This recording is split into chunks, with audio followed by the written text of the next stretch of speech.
États-Unis, même ses adversaires en conviendront, Donald Trump est un redoutable communicant. Le président américain, qui fête le premier anniversaire de sa réélection ce mercredi 5 novembre, impose à ses opposants et aux médias une cadence infernale.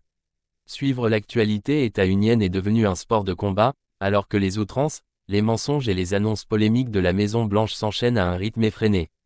L'interview de Donald Trump sur CBS dimanche dernier est un parfait exemple.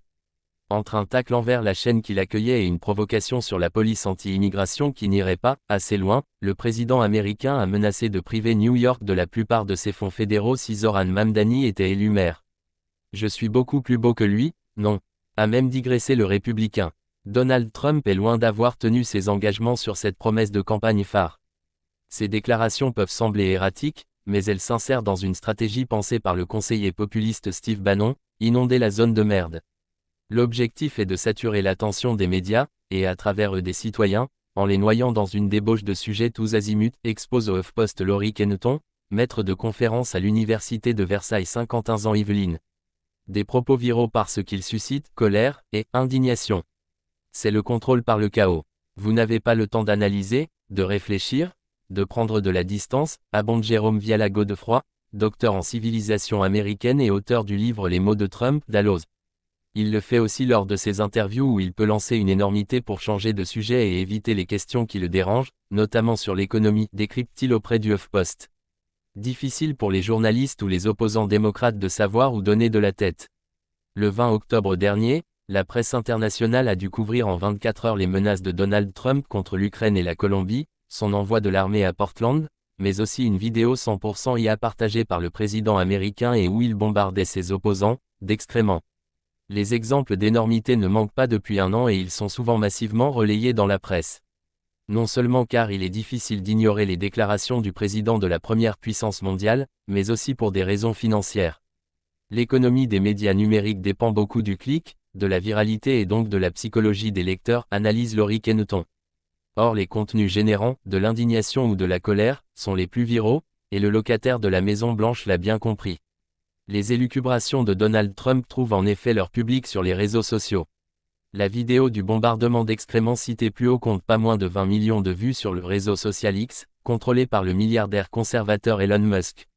Les effets ne sont pas à la hauteur du bruit initial. La stratégie d'inondation a cependant quelques limites, insistent les experts interrogés par le HuffPost. Les effets concrets ne sont pas à la hauteur du bruit initial, relève Laurie Kenneton, qui évoque les nombreux rétropédalages de Donald Trump, notamment sur les droits de douane. Il avait fixé un jour de la libération, début avril, mais il n'en reste pas grand-chose, observe le maître de conférence.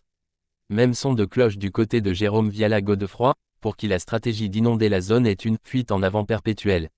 Au niveau de la diplomatie internationale, Donald Trump obtient beaucoup moins que ce qu'il dit, développe le spécialiste. Ces discours peuvent fonctionner chez ceux qui ne suivent pas beaucoup l'actualité, mais est-ce que ça va tenir sur le long terme? L'autre limite de la communication trumpiste est d'ordre légal, souligne Laurie Kenneton, qui rappelle l'importance des groupes d'intérêt et des associations, notamment en matière d'environnement et d'immigration.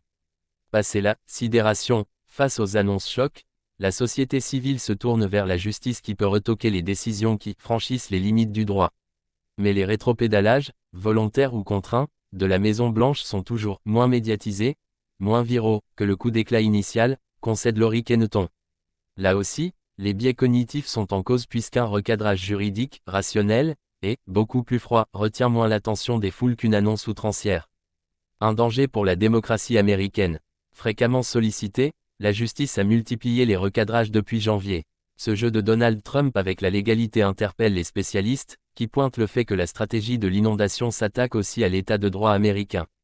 Les mots ont un impact, ils repoussent les limites de la Constitution, résume Jérôme Viala-Godefroy.